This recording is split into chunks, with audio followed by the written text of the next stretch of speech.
da sem empatična do svojih likov in da sem se zmožna v njih vživljati, pisati z njihovim glasom. To pomeni, kar se mene tiče, da moram narediti celotno raziskavo v tistem, čemer pišem, in potem z neko empatijo iti s tem likom skozi to pokrajino, ki jo pač implementiram v roman. Ne? V resnici je tako pri literaturi, da te pravzaprav tema nagovori. Ne? Tema te nagovori samo od sebe. Če uporabim citat Muraja, avstralskega pesnika, nekaj da je lačno tvojega telesa. Gre za to, da se nekaj v meni nabira, da to raste kot neka voda. In potem, ko jaz naredim dovoljšni research, kako bi umestila te junake, ne, da bodo legitimni in avtonomni in avtentični, seveda, potem oni mene vodijo. Kot bralka, jaz sem najprej bralka, potem sem še pisateljica. In kot bralka imam rada, da mene pisatelj intrigira, da me preizkuša, da me intelektualno preizkuša, da preizkuša, koliko sem jaz prebrala. Ne? In to enako jaz počnem. Tako da bralce preizkušam, a mi bo pogruntal na 20, na 30, na 50 strani. Ne?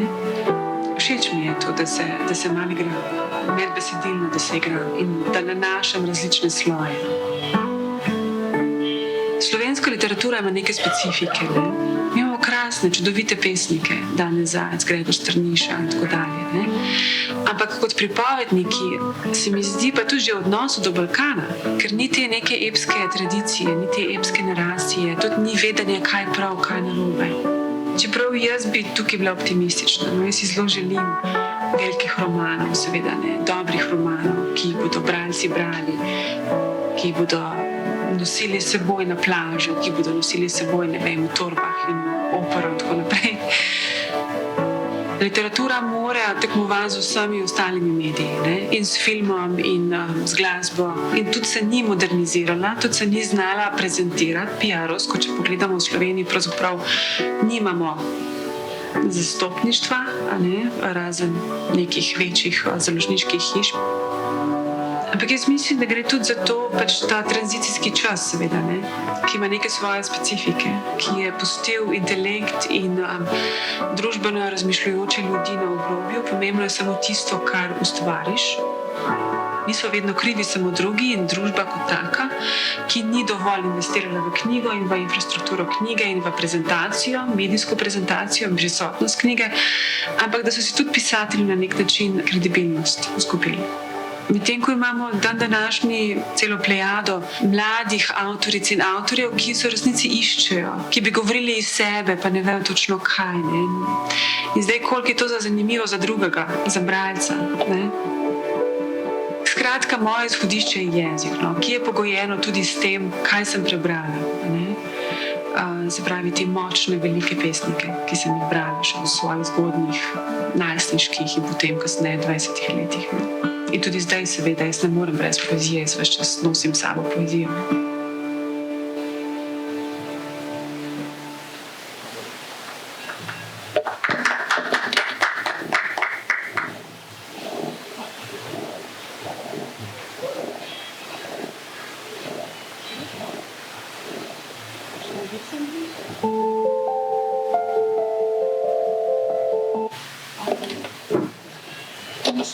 Microphone?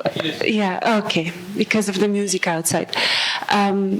Yes, my name is Gabriela. I'm coming from Slovenia, obviously, as you see. This video was done when Slovenia was a guest of honor in Frankfurt.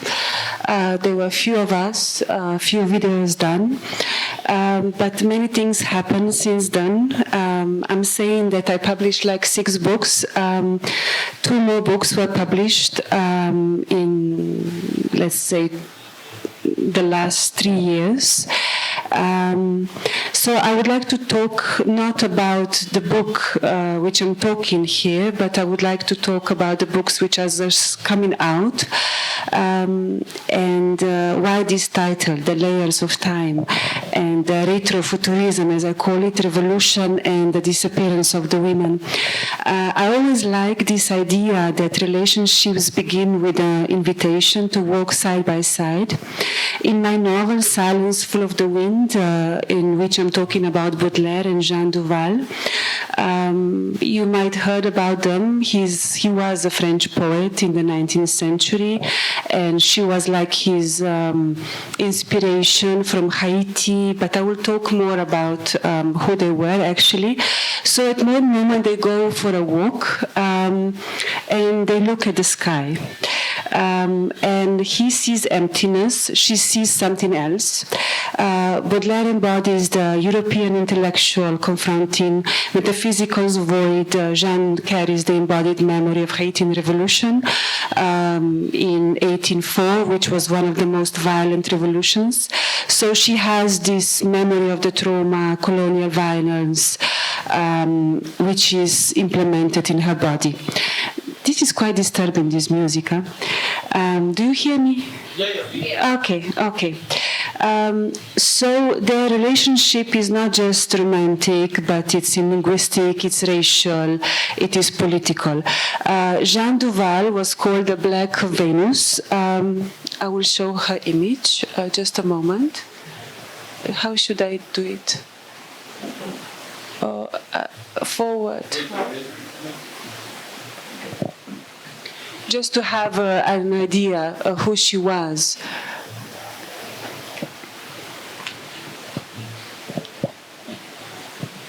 Yeah, this is her. She was called the Black Venus, a subvert aesthetic and social expectations embodied in sensuality, race, and presence. There was this book called Les Fleurs du Mal, the Flowers of the Evil, which he published, Baudelaire published in 1857, and he was put on the court. And what was the reason why he was put on the court? The whole literary establishment hesitated, including Victor Hugo, all the big names. They turned their faces away. It was in late August. It was a huge team in Paris, and the only one who defended him, who came on the court and said, look, I'm here, I will talk in his favor, was this Jean Duval. So it was some kind of a quiet reversal of power, loyalty, and the voice. What the Silence Full of the Wind, my novel Silence Full of the Wind is not yet translated to many languages, like Dry Season is translated into 15 languages, but the novel, which came out in 2022, now there are some in Czech and Ukrainian language. Hopefully one day we'll see it in English. So why this kind of silence full of the wind? What does the title mean? There is a question that the novel asks: isn't everything dependent on the interpretation with which we interpret the silence that surrounds us? So this question is in the heart of the novel. Silence is never empty, it's full of memories, longing, violence, and what cannot be spoken. And the wind represents the movement, migration, revolution, historical turbulence, suggesting a silence that moves, remembers, and carries invisible forces. So Jean Duval, this so-called Black Muse, is an archetypical refugee, displaced, exoticized, almost an myth, while he as a poet is not shown as like some kind of heroic figure, but he's also a fragile, shaped by desire, addiction, memory, and unconsciousness. She was accused that she supplied opium and hashish to him. We have to know this was the 19th century. And I think this was not really true, because those substances were actually available in the pharmacies. And he has, in his earliest age, he traveled into Indian Ocean. So there he got introduced with the opium. So the novel gives voice to what history erased: the colonized, the lover who leaves no letters, the woman whose life survives only in the poetry. I'm trying to say, I'm not trying to interpret how to read my novel, but rather simply attempt to show a structure, the way I structure the novel, the way I write the novel, and allow different readings, different understandings of my writing. So though the novel is set into a 19th century, the themes as displacement, racism, exploitation, erased histories resonates strongly with today's time. So what is this approach to the historical figures in fiction? My work often begins with historical figures like poets, painters, women whose lives have been simplified or erased. And I'm not interested in reconstructing biography. I transform it. I do not reduce my writing to the facts, but I'm more interested into exploration of emotional, philosophical truths and the history that attached to it. So in A Silence Full of the Wind, the time is not linear. There is a scene when Baudelaire and, I always call him Charles, they are sitting in the middle of Paris in the 19th century, and he's talking to his friend, and Baudelaire mentions Edward Said, and the friend says, "Oh, but who is that?" And he said, "The great wolf of post-colonial theory." Or we have Jean Duval again in the 19th century, and she's observing there is this heavy rain, and she's observing the drops, and at one moment she starts singing to herself George Michael song, So there were some readers who were thinking this is a mistake that I have done wrongly, but this is my playfulness, this is my intertextuality. So this anachronism is deliberate. The collapsing centuries show the continuity in emotional truth and lived experience. Jean Duval becomes an archetype moving through time. She's a refugee, a muse, a historical and contemporary figure simultaneously. This approach creates what I call reversibility. The past and the present flow into each other, and the wind of the title represents time itself, while silence is what history leaves unsaid.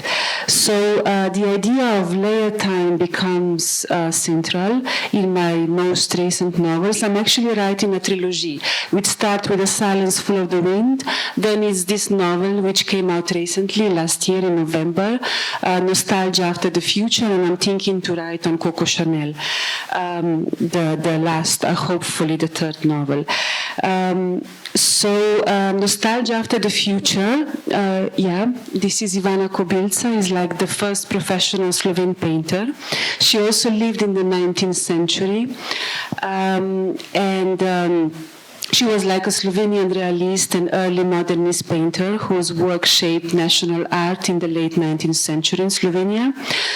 So again, my novel does not attempt to traditional biography. Kobilca's life is reduced to essential outlines like living home. She used to live like 50 years outside in Sarajevo, in Bosnia, in Paris, where she exhibited in the saloon two very famous paintings. We can perhaps move forward just to see one of them, because the motif of that painting is actually reproduced on the cover of the book. We can see the hands of the Ivana Kobilca's sister, and I can talk in endless time about this painting, but I won't do this time. Within these counters, she becomes a universal figure, the modern woman artist, ambitious yet constrained, navigating Parisian saloon and Balkan periphery. At one moment, she left from Paris to Sarajevo, and just 10 years later, the First World War began. This Paris, Sarajevo, Berlin carry both historical and symbolic weight, past, present, and even contemporary concern coexist. So there are questions that I'm asking. I mean, she's not Ivana, she's Eva in my novel. I changed the names. This is like the most famous Slovene painting, worth only €1 million, and it's called The Coffee Woman. It's actually like the only thing that she changed. It's this is Rembrandt, the darkness and the light, and she was called actually the painter of the light. So the only detail which is changed is there are those flowers on the cup of coffee, and this painting, the first one, is called The Summer. So it's like a leitmotif of my novel. But again, I'm asking these questions. I mean, how does a woman artist gain autonomy? How does she finance her work? How does she balance intimacy and ambition? So the novel evokes a nostalgia for the future, a longing to belong to a time that has not yet fully arrived. We have this character in the novel, which is called Gretor, and loosely he's based on William Gretor, the art dealer who exploited women painters in Paris. He's the one who first found out Vincent van Gogh, this famous painter, later established also an edition house, but those ladies, those women, including Ivana, or in my novel Eva, they were living in a socialist community in Paris in the 19th century with him, and all of them got pregnant except Ivana or Eva. And he collected money from one of them. He actually made a robbery on her. But I transformed him in my novel, into a black man, into an African man. Why so? He collects money from women to return African objects to the continent, but his ideological missions coexist with manipulation, cruelty, and control. So he's actually half like positive image or not. I mean, he's quite fascinating. I cannot say that I know my characters. They always slip away. To a certain extent, I can follow them, but then they just go their way. And the only one who rebels to him is Ivana. She remains devoted entirely to her art. She never marries, and she never had children. So I'm trying to be a little bit sarcastic about this bourgeois guilt and ideological purity, showing that violence and idealism do not produce innocence. So as a black man, he's not just a positive figure. I mean, he does abuse and do some things which are not acceptable. So what does nostalgia for the future mean?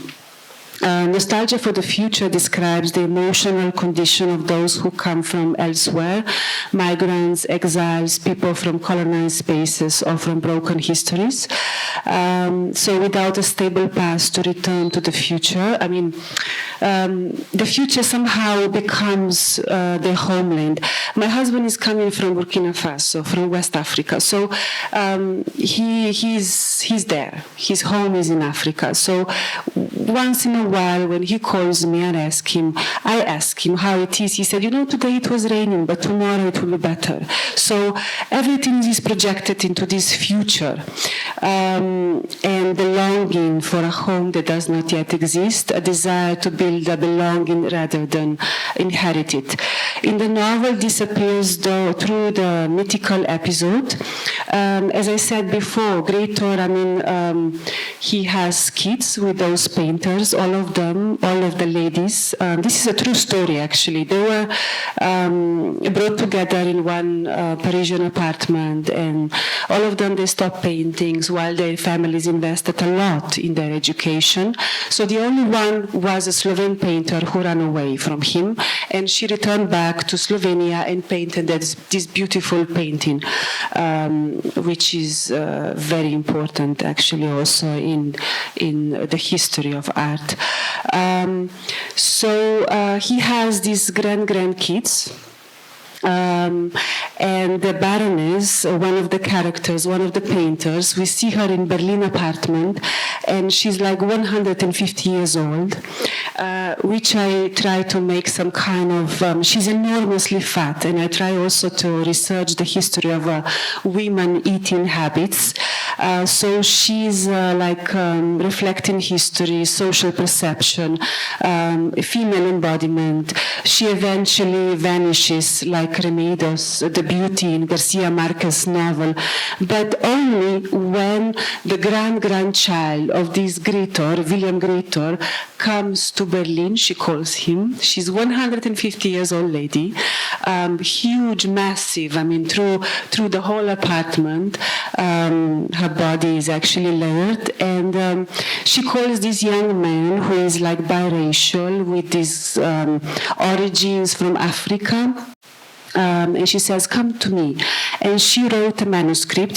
At one point of time, she stopped painting, like I said, but she started writing a diary, and this diary becomes a novel. So she calls this young man, "Come to me, and I will give you my manuscript."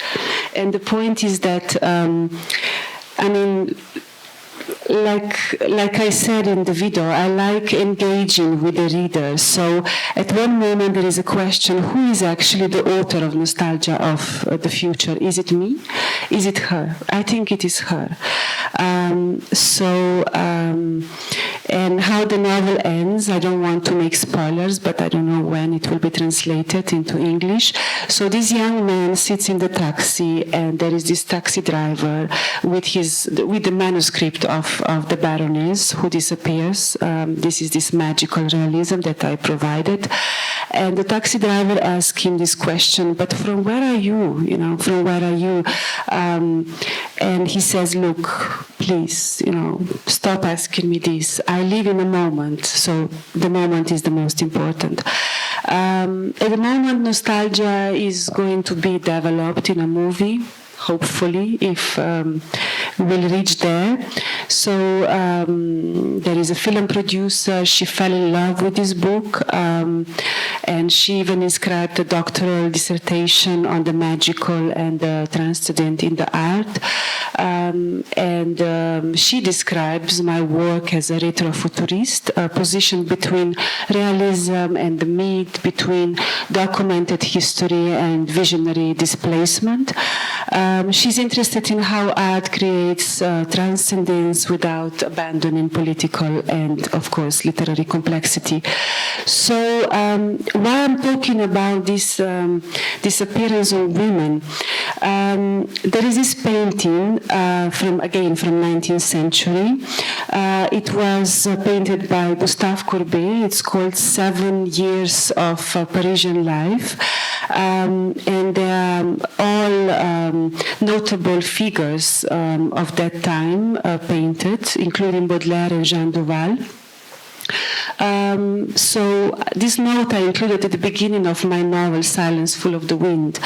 And they had a quarrel, they fight, Jean Duval and Baudelaire.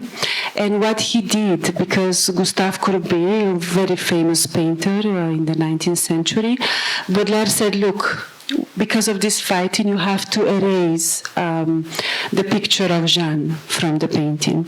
What he did, which he did, his friend. But a few years later, the image of Jean Duval began to reappear on the painting, which fascinated me, and I also started writing. How I started writing Silence Full of the Wind, At one moment, it was about 3 or 4 o'clock in the nighttime, and I was sleeping, and suddenly somebody touched me, and I woke up, and I looked around, and there was nobody. Until today, I'm convinced it was her who came to me and said, "Wake up and go to write," because my story has to be written, This black woman, about whom he was writing, this racialized image, and later being put it on the court, and she was the only one who defended him. So it means that he broke with the patriarchal tradition of a white woman, being praised.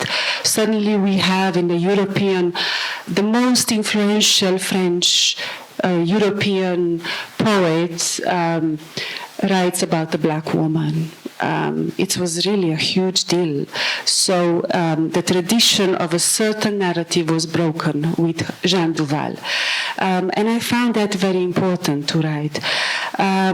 So I think this disappearance of women, historically erased, marginalized, or reduced to footnotes, I think writing is a choice. Is always a choice. What to preserve, what to transform, what to give a new gesture or image. Jean Duval actually in reality ended very tragically on the street. We have seen, if you can move backward please, we have seen her beautiful hair, but she ended on the streets of Paris, lost her teeth, her hair, everything very tragically. But I decided to do something else in my novel. So I took these elements, historical elements, and she disappears. In my novel, she goes to the forest. Yes, she has this disease, but she goes to the forest. And again, we see them in the 20th century, 21st century, actually, Jean Duval and Charles. He's a teaching professor at university, and she's a singer in a bar, but suddenly she disappears. And he doesn't know where she is, So he travels back to Haiti, and even there, she's just gone from the earth. And we see him. I love airports. I love planes. Most of my novels, they are ended. They finish in this airport. So he's just on the plane reading a poetry collection from Louise Gluck, and he's thinking about her, but we don't know where she disappears. So in the 19th century, she disappears, goes in the forest, and also in the 21st century, she just disappears because she's probably searching her home, her landscape, where to belong.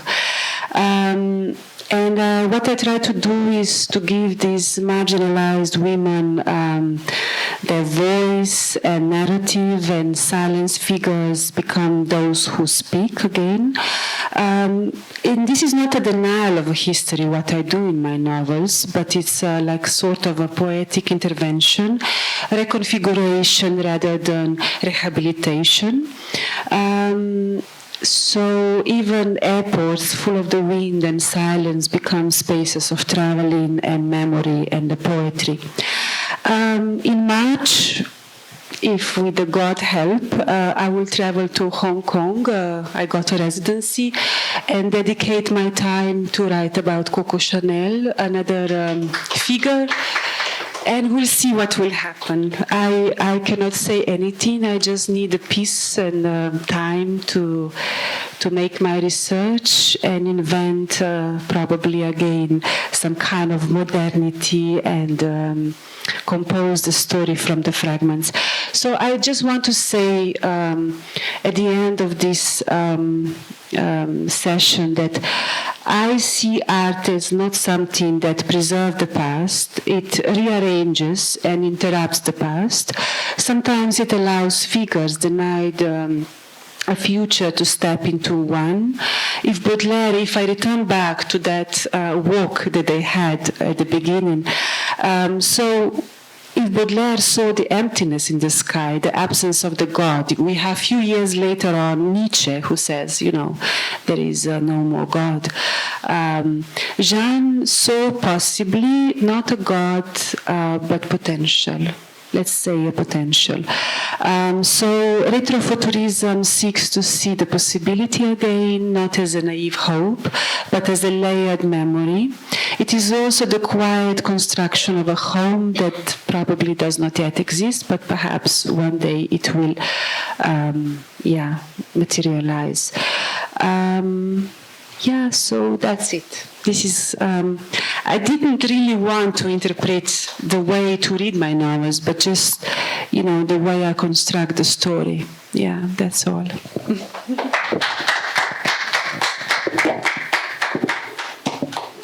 When did you write the story? When did I write it? You mean the first novel that I was talking about, The Silence? The Silence came out 2022. And it was nominated for the best novel of the year and stuff like that. And it has 400 pages. It's really, it was quite difficult for me to write it. And this one, my intention is to write one day 100 or 120 page long novel, So this one is a little bit slimmer. But it's about a novel. It's a European story, actually, about this painter of the light, Ivana Kubilca. We even have her on the money, and she was exhibited in Paris. And it's a true story which happened in Paris. How did you unearth her from history? How did you discover her? I mean, in Slovenia, Ivana Kubilca is like a national item, very well known. And this painting that we saw this summer it's a huge format, so it's in a national gallery. I even had a presentation of the novel in a national gallery. I was standing in front of this, before, I think it's after.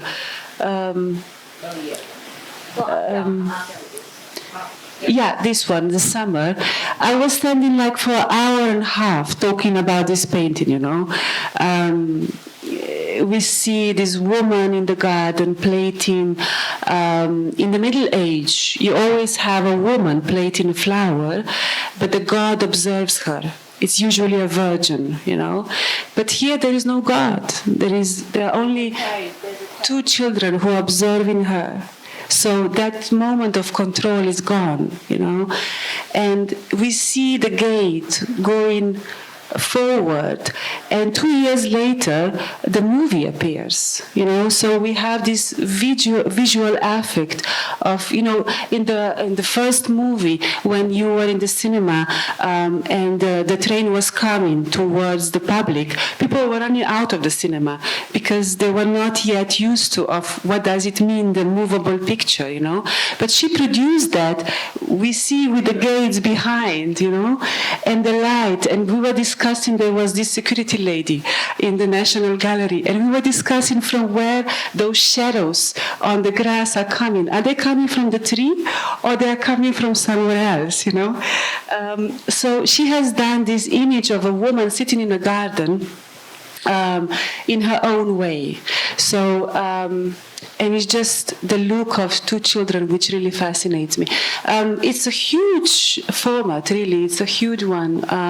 And this is her sister, and she really loved the sister. I mean, they were very well connected, but she died at a certain moment. And this is like the woman in gold.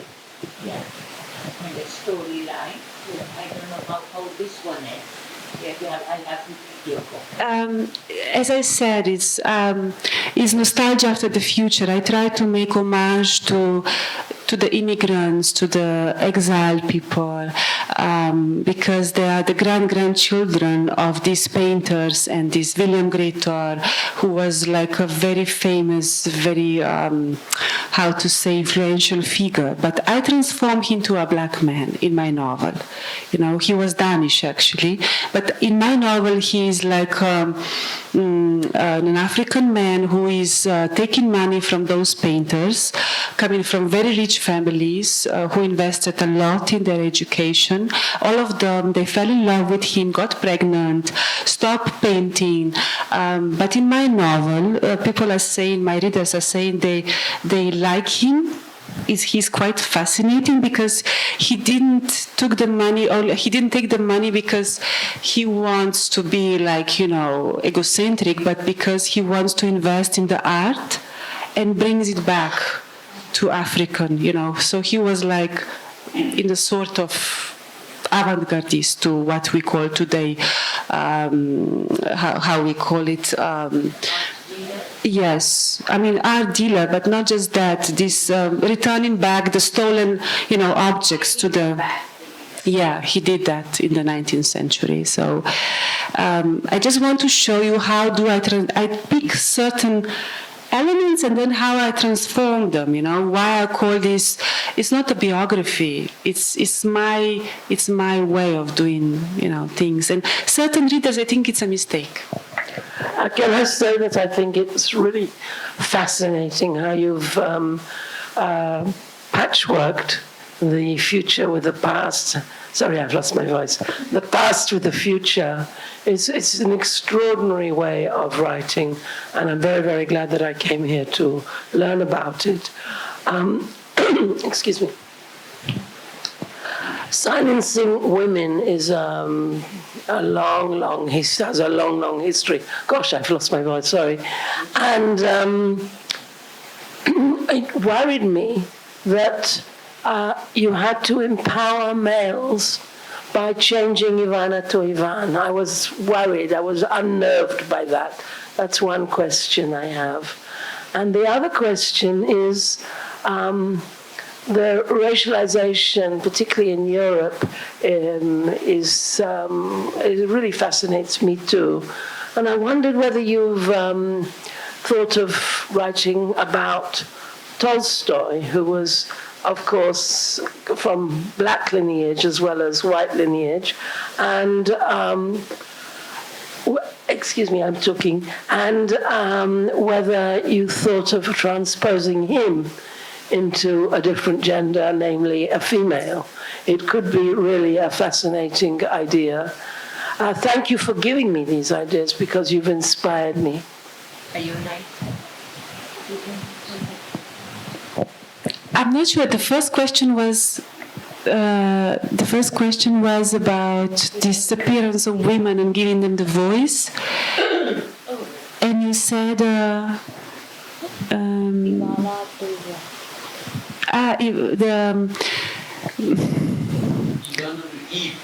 to Eva, changing the name. Yeah, the gender. The gender. Yeah, that's an interesting question. I'm not sure I can find an answer, but in each of my novel, I'm trying to see, because there is this translator who translated into English Dry Season, and he called me. We had this lovely conversation on the phone. He said, "Gabriela, I'm sorry, but I find Dry Season a feminist novel." It's another topic, yeah, and it was well received and all this. I won a European prize for that novel. And then I asked myself, okay, it might be feminist novel. It might be, I don't know, it might not be. But what is the music inside of that novel? And it's like a classical music. There is this woman of 62 who travels to Africa, takes a young man of 27, has a love affair with him. There is a classical music. And then I wrote another novel. I was translating Chimamanda Ngozi Adichie, that famous, Nigerian. I translated 3 of her novels into Slovenian from English. And I was not satisfied. After translating Americana, I said, okay, I would like a little bit of, this racism. I want to make research. Racism in Eastern Europe, which is very specific. It's not like the racism in France or the ex-colonies. The Eastern Europeans have something else in them, but we also at the same time have very history of producing literature in a certain way, like a Russian literature, with a little bit of a sentiment, melancholy. There are these huge writers like Tolstoy, and So I want to take a narration of Chimamanda and transform it into Eastern European racism novel. So I took a black man who ends up in Europe and things are going on, and also New York, Paris. I like using Paris.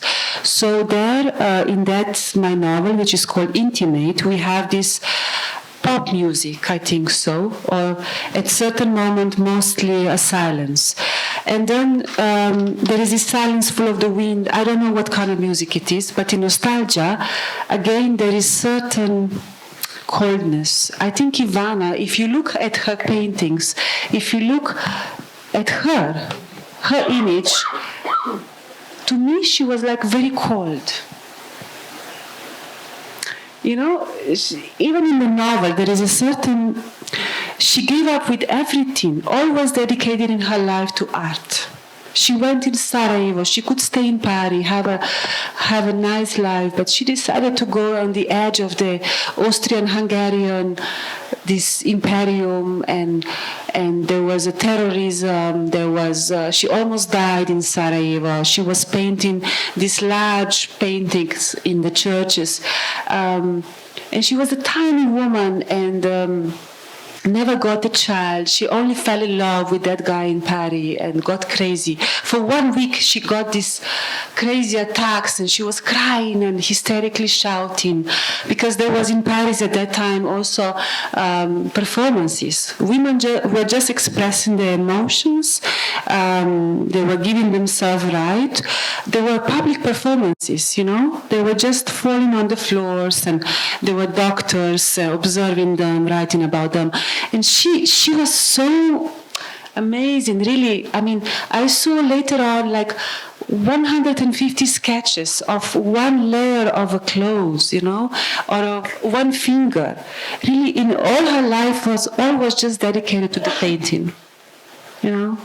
And she even said, I don't want any lover. I don't want any man in my life because it will take me energy. I was reading those letters that she was sending. So yeah, coming back to that, she had this masculine energy, but because she had to, you know. Women at that time, they were not allowed to go to universities. So you have to pay some, like, private school, yeah? And this is what her father has done. He supported her. So she had some kind of energy in her, I think so. And I try to, but still, through the language, through the style that I reproduced, there is one of my friends, he's a poet. He said that each sentence is like a light, is producing like a light that she tried to create. She was called a painter of the light. Yeah. I don't know if I didn't reply anything of what you asked me. The second question I forgot. He could be the woman. No, Pushkin. Yeah, Pushkin. He has some origin in Ethiopia, yes, because they were, yeah. I'm sorry. Yeah. I just need it for the recording. So considering you're writing a trilogy, if one can say that, then there are at least, you talk of women and their erasing of women. So when you come to the third one, which is Coco Chanel, that could be complicated because here is a woman who's strong, survives the system in terms of World War and Nazism and, survives even through Nazism. Then she survives criticism of her, puts up an empire. That empire and the brand and her persona survives. And in the process, she takes 10 lovers, and all of those 10 lovers are erased. So, how do you do that? We don't remember any of this thing except maybe Boy Chanel or something like that, which is in her perfumes. But otherwise, they are all gone. I mean, although also Chanel is considerably studied. Her name survives, empire survives, her legacy survives. This is what really interests me, you see. Baudelaire took or abused even Jean Duval in a certain moment, yeah? I mean, after 20 years, they got separated. She ended very tragically. If she was a prostitute, like they were in 19th century Paris, very well treated, entertained women who had houses, earned money through making love, and having very rich lovers. But she dedicated her life to Jean Duval, to Baudelaire. And he just took all the best out of her and produced this poetry, this beautiful poetry that we have. And so in this is Silence Full of the Wind. Then we have Nostalgia. Okay, this Ivana or Eva, she tried to preserve herself, tried to dedicate her life to the art, question what is art. I even question myself why I'm doing that, why I'm writing, where is my place, and all these historical processes that we went through in terms of feminism, in terms of fighting for your art, for your space, for your own room, like Virginia Woolf. And then Coco Chanel, what fascinates me, she was the one who was taking those lovers. Finally, we come to a woman who is able to take something from the other side. But I'm not just saying that I'm dividing the world between men and women. I also love transforming in my novel Intimate, talking about black transsexual, So it's not just about men and women issue and love stories. I also do other things. So I will see. It's a process, honey. It's a process. It's the beauty of the writing. Like I said, I just take certain elements. I try to construct the story, but at one moment, the characters, they are disobedient, and they just go their way. I didn't also know how this nostalgia will end. I didn't know that I will write, this homage to the displaced people, who doesn't belong. Where is my home? Where is their home? Do they belong to Africa? Do they belong to Europe, like my husband, he has nothing, only some graves in Burkina Faso. That's all, So I feel his sadness. I feel not belonging to any place, So I try to conclude the nostalgia like this and some honor those people, who are displaced in a way. And I think there will be more and more, Yeah, it's nice way to record human history.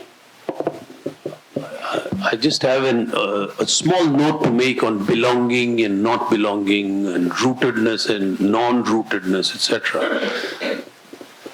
We come from farm families, so we feel we are rooted and we are proud of it. But yet, in my recent conversation with some friends from Punjab who were very well off and massively landed and agricultural people, great status, great belonging, great legacy, and yet over a period of time the families became dysfunctional, the land holdings divided, and then the whole idea was to sell at the best price and get out.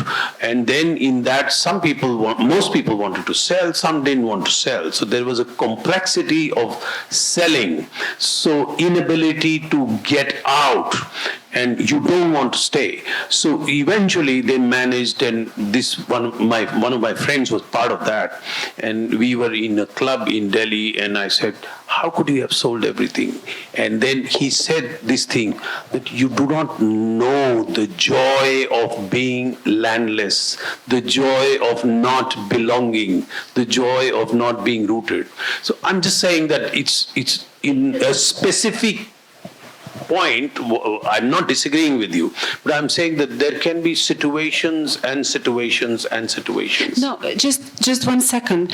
What in West Africa, actually, perhaps you don't know, but there is the biggest airport in West Africa, which is in Bobo de Lasso, from where my husband is coming, and his relatives, extended family, they were owning that land, which was later sold, like you said, big family, they just distributed the money, So vast, land really. And today he's without anything, But this question of where I will be buried still stays there.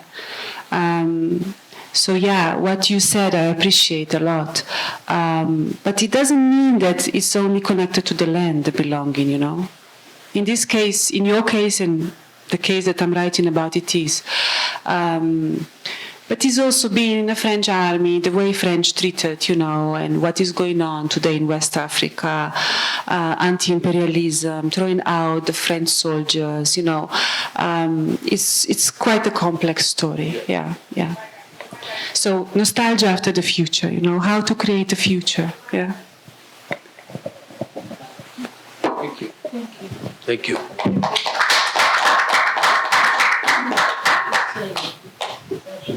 Two sides.